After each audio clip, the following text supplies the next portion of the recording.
Hello student, तो आज हम बात करेंगे थर्ड लॉ ऑफ मोशन।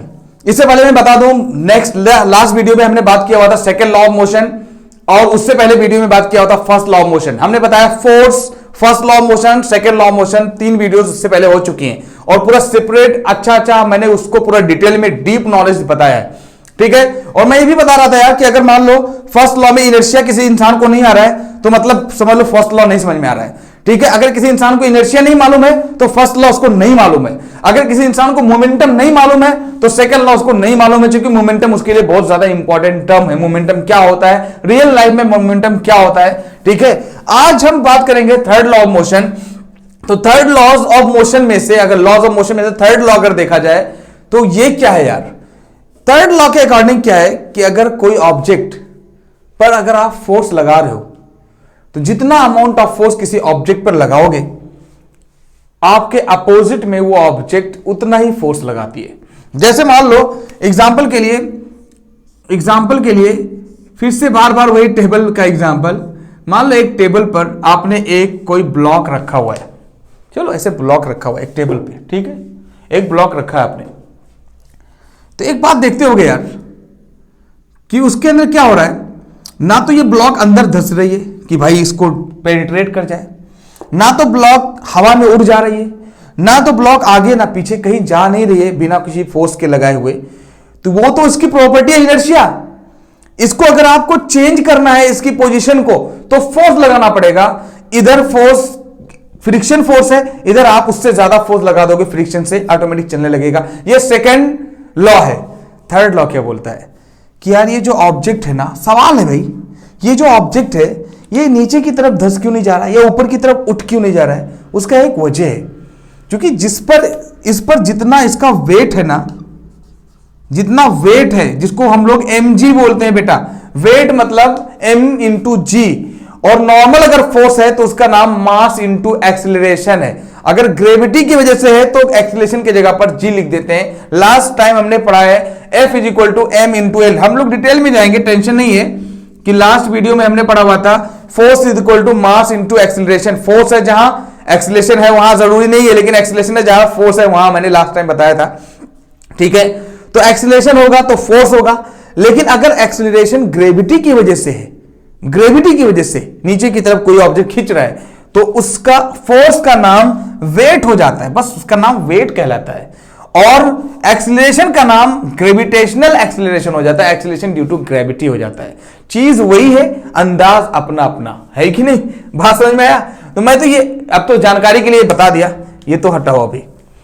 तो आपको ये देखो, कोई भी ऑब्जेक्ट है, मान लो ये ब्लॉक है टेबल पे रखा हुआ है, तो उसके नीचे उसका वेट होता है, लेकिन वेट के ही बराबर जस्ट ऊपर की तरफ एक रिएक्शन होता है जिसका नाम रिएक्शन फोर्स है, या नॉर्मल फोर्स भी कभी कभी इसको डिनोट करते हैं।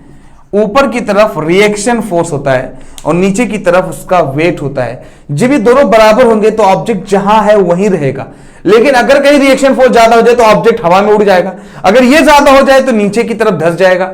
बात को समझो, उसके मतलब जितना एक्शन हो रहा है उतना ही रिएक्शन हो रहा है। यही है थर्ड लॉ कि किसी भी ऑब्जेक्ट पर अगर आप चोट मारो, आप किसी ऑब्जेक्ट को मार रहे हो, तो ये मत समझो कि आप उसको मार रहे हो, पहले ये सोचो कि आपको उसने भी मारा। मान लो किसी को एक चाटा दिया आपने, तो उसके बोन ने यहां का जो भी है उसने आपको भी चाटा दिया ना, आपको भी चोट लगती है कि नहीं, ठीक है। मान लो मैं इस पे मारा तो ये हमने इसको मारा लेकिन इसने भी मुझे मारा, तो उसके मतलब क्या है भाई। इसको अगर ट्रांसलेट करो इंग्लिश में तो क्या होता है भाई, every action has its equal and opposite reaction. तो किसी भी एक्शन पर अगर देखा जाए तो अपोजिट रिएक्शन होता है। मतलब अगर किसी ऑब्जेक्ट पर फोर्स लगाया जाए तो वो अपोजिट डायरेक्शन पे आप पर भी फोर्स लगाता है। मतलब आप अगर इधर फोर्स लगा रहे हो तो वो उसके जस्ट अपोजिट में, आप इसको अंदर की तरफ दबा रहे हो तो वो आपको बाहर की तरफ फोर्स लगाएगा।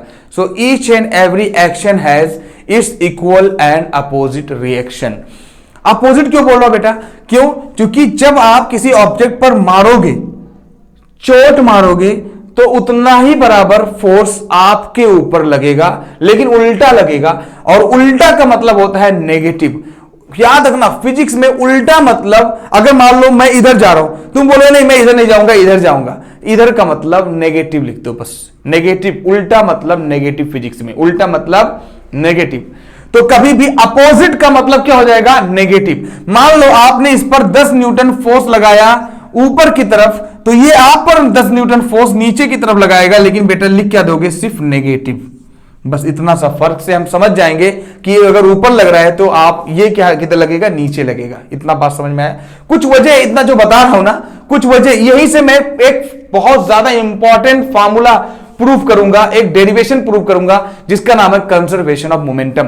अगर यही नहीं समझ में आएगा तो कंजर्वेशन ऑफ मोमेंटम नहीं समझ में आएगा, और कंजर्वेशन ऑफ मोमेंटम नहीं समझ में आया तो मैंने बोला भाई थर्ड लॉ किसी को समझ में ही नहीं आया। फिर अब अगर मैं बोलूं थर्ड लॉ का एग्जाम्पल क्या है यार, सबसे ज्यादा इजी एग्जाम्पल क्या है यार? आप बलून लो, पूरा फुलाए बलून को, उसके बाद उसकी हवा को जिधर छोड़ोगे, नीचे की तरफ अगर छोड़ोगे तो बलून ऊपर की तरफ जाएगा।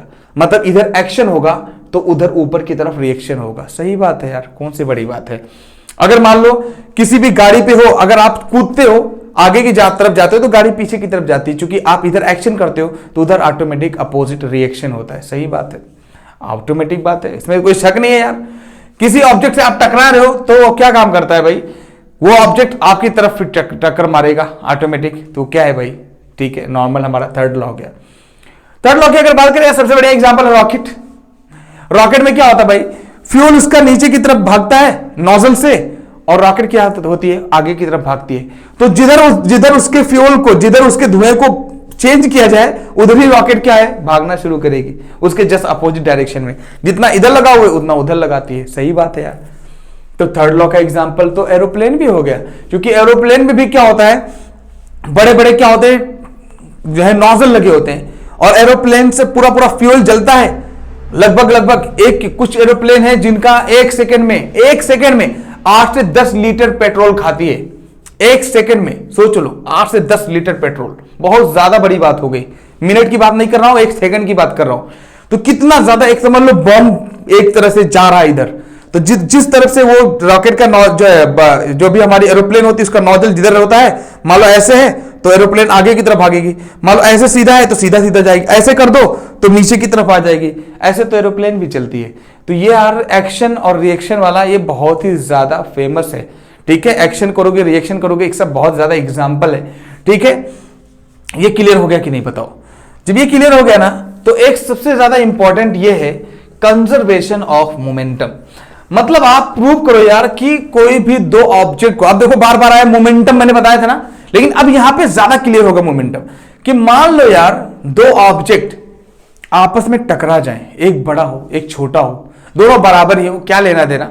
मान लो दो, एक ट्रक है एक बाइक वाला है, दोनों टकरा जाए, एक ट्रक है एक कार ले लो यार, दोनों टकरा गए मान लो।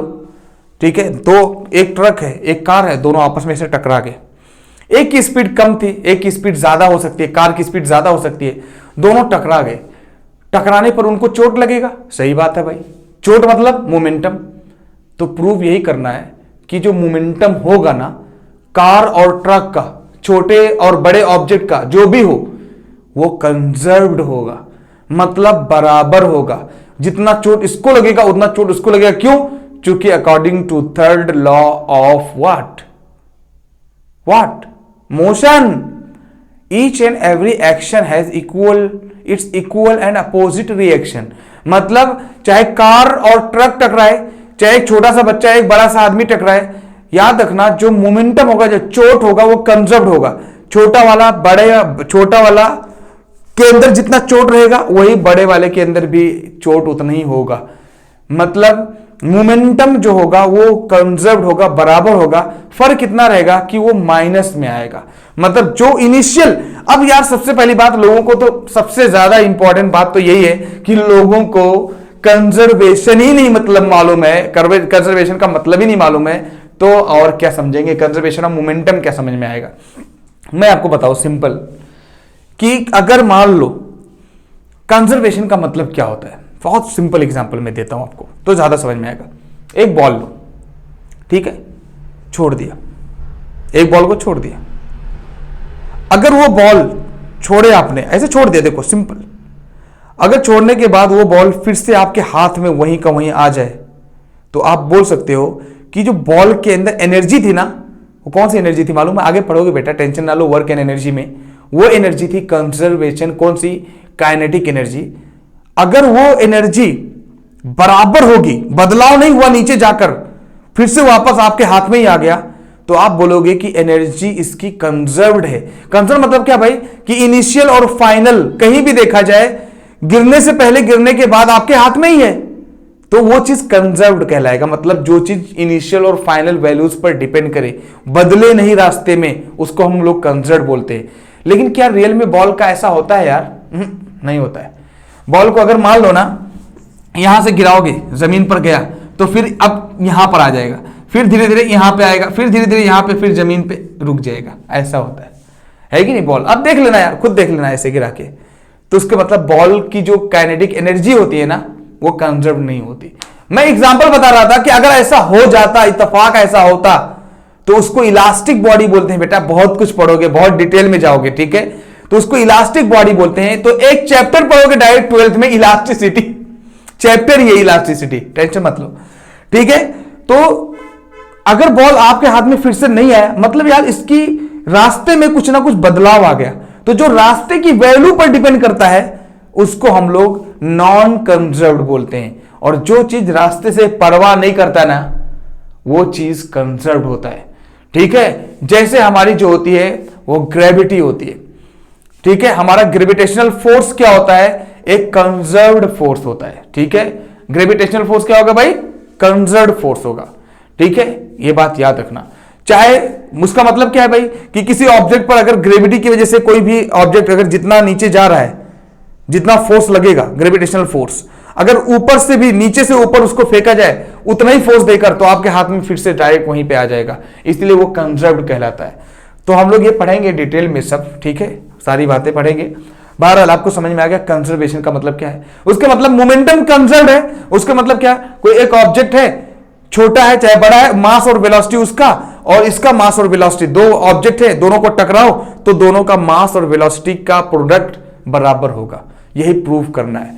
तो चलो प्रूव करते हैं, प्रैक्टिकल थोड़ा जाते हैं, तब समझ में ज्यादा आएगा। और इससे पहले वाले वीडियो में मैंने बताया force is equal to mass into acceleration change in momentum, बहुत डिटेल में बताया, वो हमें काम आने वाला है, इसलिए उसकी बात मैं कर रहा हूं। तो चलो जा रहे तो नॉलेज के लिए ये फर्स्ट पेज, ठीक है? डेरिवेशन हमारा स्टार्ट हो रहा है, कंजर्वेशन ऑफ मोमेंटम, यहीं पे। तो हम लोग यही भी बात करेंगे, कंजर्वेशन ऑफ मोमेंटम 10 मिनट में समझ में अच्छे से आ जाएगा। कंजर्वेशन ऑफ मोमेंटम, अभी देखना कितना इंपॉर्टेंट, छोटी सी बात है। कंजर्व का मतलब मैंने समझा दिया भाई, कि चाहे टकराने से पहले, टकराने के बाद जो भी होगा, छोटा बड़ा जो भी, उसका मास और प्रोडक्ट क्या होगा? बराबर होगा, ठीक है? थर्ड लॉ यहां से क्यों प्रूव होगा भाई? क्योंकि थर्ड लॉ का यूज करेंगे और ऑटोमेटिक को ये चीज मिल जाएगा, कंजर्वेशन मिल जाएगा। कैसे? देखो, एक सबसे पहली बात, कुछ जानकारी, हर चीज में छुपा हुआ है जानकारी, जानकारी लो पूरा काम खत्म, इसी को तो हम लोग कॉन्सेप्ट बोलते हैं। तो मान लो एक मास इधर है और एक इधर है, चलो मान लीजिए यार ये ट्रक है, कौन सी बड़ी बात है, इसको ट्रक मान लो, है कि नहीं? और इसको मान लो कार।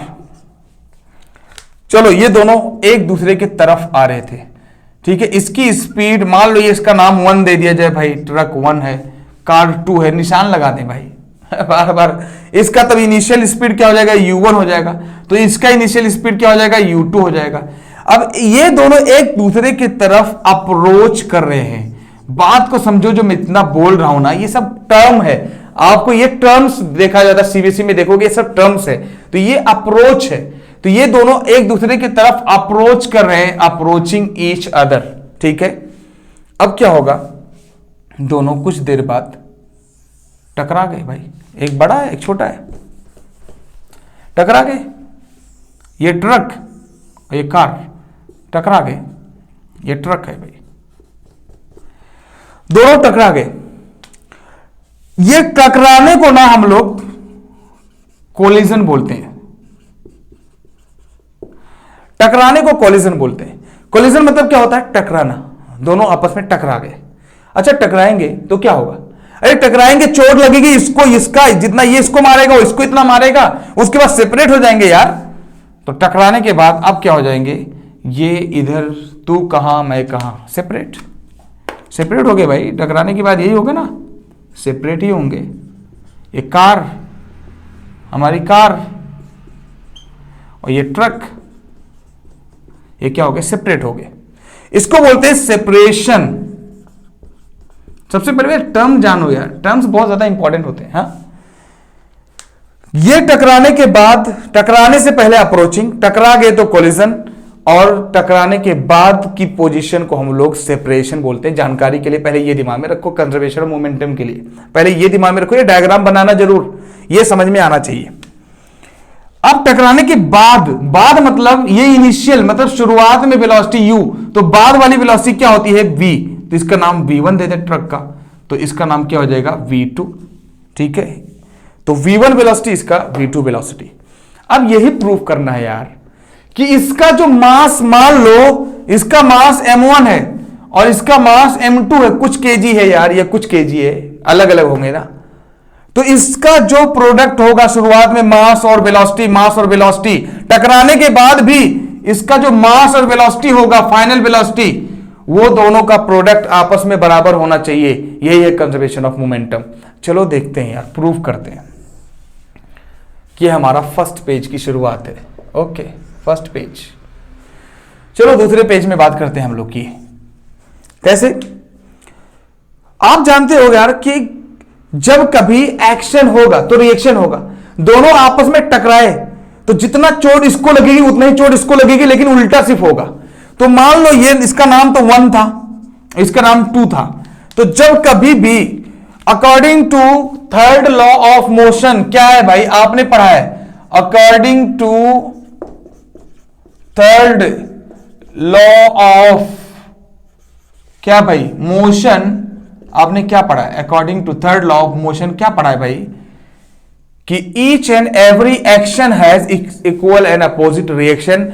मतलब जो फोर्स, इक्वल फोर्स लगेगा, जो फोर्स F1 2 पे लगाएगा, 1 दूसरे पे लगाएगा, उसका जस्ट अपोजिट फोर्स दूसरा वाला पहले पे लगाएगा। बेटा ऐसे लिख दिया जाता है, फिजिक्स की भाषा है ये, हाँ, समझने की कोशिश क्या करो। 1 2, यही बहुत ज्यादा लोगों को यही नहीं समझ में आता कि ये 1 2 क्यों लिखा होता है, 2 1 क्यों लिखा होता है, यही चीज नहीं समझ में आता है, और बहुत दूर की बात है। इसकी वजह से ये बहुत बड़ा टॉपिक बन जाता है। समझने की कोशिश करो, अभी भी आपको मैं समझाने के लिए बताया, नहीं तो देखा जाए यहीं से काम हो जाएगा, इतना छोटा बन जाएगा। समझने सबसे ज्यादा जरूरी है।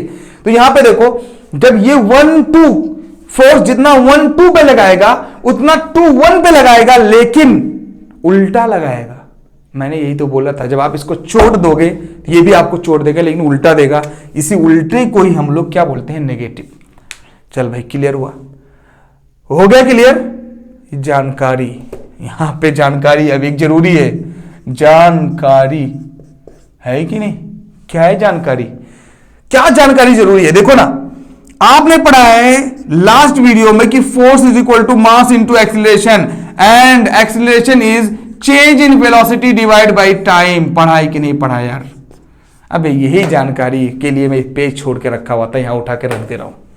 तो भाई फोर्स की जगह पर अगर मैं इसका नाम 1 दे दूं तो ये सब 1 1 हो जाएंगे, इसका नाम अगर 2 दे दूंगा तो सब 2 2 हो जाएंगे। निशानी के लिए आप लिख सकते हो। तो मान लो यहां पर फोर्स आप पढ़े हो, क्या होता है, मास into change in velocity divide by time. यहां पे हो जाएगा मास into change in velocity divide by time, ये फोर्स होता है। यहां पे माइनस लगा है, साइन माइनस लगा दिया भाई, ठीक है, ओके। चल भाई, इसको निशान लगाए ना भाई, ये 1 था तो ये भी 1 रहेगा, तो ये भी 1 रहेगा, ये 2 था तो ये 2 रहेगा, तो ये भी 2 रहेगा, और क्या, ताकि पता चले ना कि 1 और ये 2 में जा रहा है, दोनों एक, ये पहला बॉल था, ये दूसरा बॉल था, तो इसका एक्सीलरेशन फोर्स अलग रहा होगा, इसका फोर्स अलग रहा होगा, इसलिए मैंने लिख दिया ये 1 2, इसीलिए निशान लगा दिया। नहीं तो लोग इसी को समझते हैं सर 1 2 ऐसे रटे होते हैं। अरे यार, आप इसको इनिशियल आई लिख दो, इसको फाइनल एफ लिख दो, इसको ए लिख दो, इसको बी लिख दो, आपकी मर्जी है। निशान लगाना है कि भाई ये अलग है, ये अलग है। क्योंकि ये कार है तो कार की स्पीड ज्यादा होगी, ट्रक की स्पीड कम होगी, इसकी वजह से निशान लगा देते हैं। ध्यान को समझो, ये छोटी छोटी बातें पे ध्यान नहीं दोगे ना, मजा नहीं आएगा, इसलिए बोल रहा हूं। ठीक है भाई, एक बात बताओ, कभी भी जब इक्वल साइन लगा हो, आज से बता रहा हूं, इक्वल साइन लगा हो और नीचे जो यहां पे लेफ्ट साइड हो वही चीज अगर राइट साइड में हो तो उसको आप कट कर सकते हो बेटा। इसको कट कर दो, ये कट कर दो, तो अब इतना बचेगा, मास 1, वेलोसिटी 1, इनिशियल 1, कौन सा, फाइनल वेलोसिटी, इनिशियल वेलोसिटी। यहां पे लिखेंगे minus mass 2, final velocity, initial velocity. हो गया भाई, इतना हो गया। अब एक बताओ, इसको मल्टीप्लाई कर दो यार, ये हो जाएगा m1 v1, फिर इसी को इससे कर दो तो m1 u1 हो जाएगा भाई। चल जाने दे यार, इसको माइनस m2 को v2 से करोगे तो बेटा माइनस को माइनस प्लस प्लस से करोगे तो माइनस आएगा, तो माइनस m2 v2 हो जाएगा। और फिर माइनस है ना बाहर, माइनस को कभी भी माइनस से मल्टीप्लाई करोगे बेटा तो ये प्लस आता है। माइनस माइनस मल्टीप्लाई करोगे क्या होगा, माइनस को माइनस से मल्टीप्लाई करोगे तो प्लस, ठीक है, माइनस को प्लस से करोगे तो माइनस ही आएगा, ठीक है, प्लस को मल्टीप्लाई करोगे माइनस से तो माइनस ही आएगा, प्लस को अगर प्लस से करोगे तो प्लस आता है बेटा। ये सब छोटी छोटी बातें जिसको जानकारी रखो यार, दिमाग में काम हो जाएगा, है कि नहीं। तो प्लस 2 कंडीशन है, माइनस 2 कंडीशन में आता है, याद रखना ये। तो माइनस को माइनस से मल्टीप्लाई करोगे तो प्लस हो जाएगा और m2 u2 हो जाएगा भाई, m2 u2। अब देखो ये माइनस वाला इधर लेके आओगे, लेफ्ट लेके आओगे, अगर माइनस है तो राइट में क्या हो जाएगा, प्लस, और प्लस रहता तो ये माइनस हो जाता, तो ये माइनस इधर है, इसको इधर लेके आऊंगा तो ये तो पहले लिख दूं m1 v1 ऐसे लिख दे रहा हूं, और इसको इधर लेके आऊंगा तो m2 v2 हो जाएगा, और इसको क्या है इधर लेके जाओगे तो माइनस तो क्या हो जाएगा, प्लस हो जाएगा, तो m2 u2 पहले से है और m1 u1 इधर लेके चला गया। अब चाहो तो थोड़ा सा, चाहो तो ये पूरा चीज इधर लिख दो, चाहे उधर लिख दो। अरे यार मान लो एक तराजू है, उस पर आपने वेट रखा, एक तरफ ये मार्कर रखो, एक तरफ ये मार्कर रखो, अगर दोनों वजन सेम है फिर से बदल लोगे तो बात तो वही रहेगा ना, तो इक्वल है ना, तो दोनों इक्वल है तो चाहे इधर रखो चाहे उधर। तो मुझे अच्छा दिखने की वजह से मैं इसको इधर लिखना चाहता हूं, थोड़ा सीरियल से लिखना चाहता हूं, तो m1 u1 देखो प्लस m2 u2। बोलोगे सर यहाँ पे m2 u2 plus m1 u1 है, अरे यार 2 + 3 5, 3 + 2 भी 5 होता है ना, तो वही बात है, चाहे 2 + 3 को चाहे 3 + 2, चाहे इसका उधर चाहे उसका इधर, कुछ फर्क नहीं पड़ेगा, ठीक है। ये क्या हो जाएगा, m1 v1 plus m2 v2 हो गया। यार ये क्या है जरा बता ना भाई, मास इंटू चेंज, देखो मास इंटू वेलोसिटी ही मोमेंटम कहलाता था, mass into velocity, initial velocity, mass into initial velocity क्या होगा भाई, इनिशियल मोमेंटम पहले का और इनिशियल मोमेंटम दूसरे का, इनिशियल मोमेंटम फाइनल का पहला, फाइनल मोमेंटम जो है पहले का, फाइनल मोमेंटम दूसरे का बराबर होगा। मतलब यहां पे पता क्या चला ना, यही तो कंजर्वेशन ऑफ मोमेंटम है कि initial momentum is equal to final momentum. तो जो इनिशियल में मोमेंटम था इनका आपस में, जो चोट था, जो आ रहे थे मास और वेलोसिटी का प्रोडक्ट था, मास और वेलोसिटी का जो मल्टीप्लाई करने पर जो आ रहा था, टकराने के बाद भी उनका वही मास और वेलोसिटी का प्रोडक्ट ही मिला। देखो ना, टकराने के बाद फिर भी वो मल्टीप्लाई करने पर बराबर हो गए, तो इसी को बोलते हैं हेंस प्रूव्ड, क्या बोलेंगे भाई, कंजर्वेशन ऑफ मोमेंटम।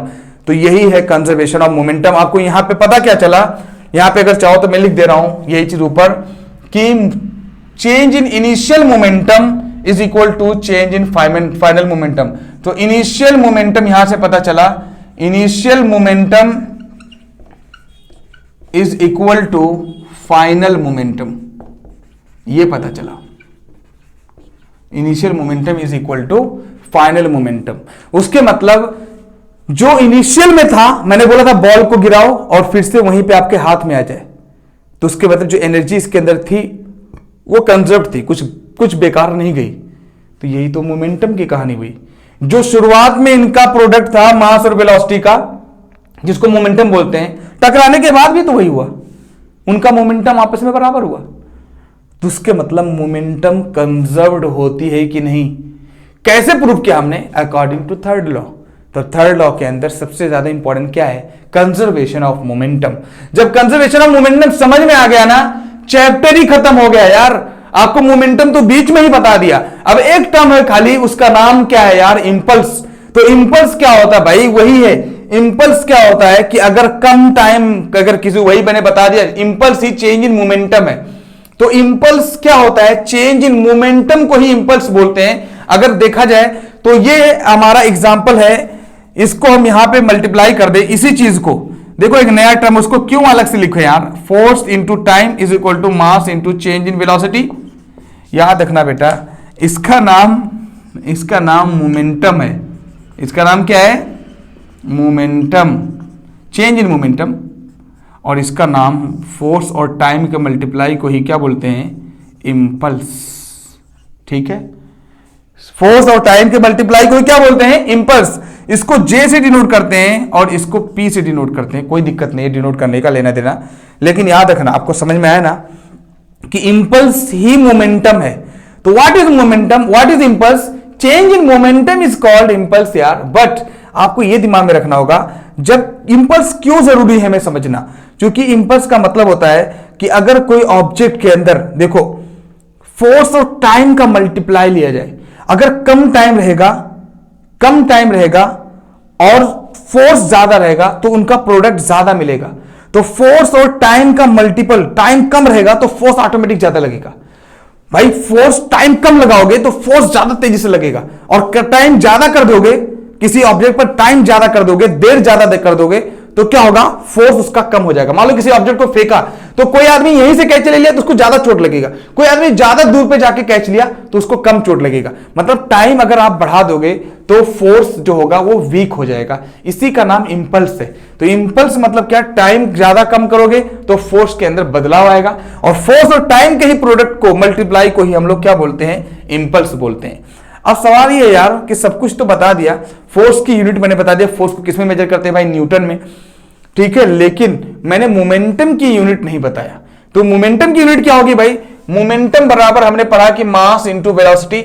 मास की यूनिट होती है बेटा केजी, मास को मेजर करते हैं किसमें, किलोग्राम में, और वेलोसिटी को किसमें मेजर करते हैं, जरा बताओ ना, मीटर पर सेकंड में। तो याद रखना कभी भी मोमेंटम की जो यूनिट होती है, मोमेंटम को किसमें मेजर किया जाता है, केजी मीटर पर सेकंड में। आगे चलकर यही एक्सरसाइज और इंटेक्स के क्वेश्चंस कराऊंगा, और आपके पास कोई भी क्वेश्चन हो कहीं भी नेट से लेके आओ, आप मुझे कमेंट सेक्शन में दो और मैं उसको पूरा क्लियर करूंगा। ठीक है, सारा डाउट क्लियर करेंगे। तो अभी नेक्स्ट में हम इनटेक्स्ट और आउटटेक्स्ट जो भी एक्सरसाइज, जो भी क्वेश्चंस होंगे उसके बारे में डिस्कस करेंगे, पूरा डिटेल में जाएंगे। आपका चैप्टर पूरा खत्म हो गया सिर्फ 4 लेक्चर में।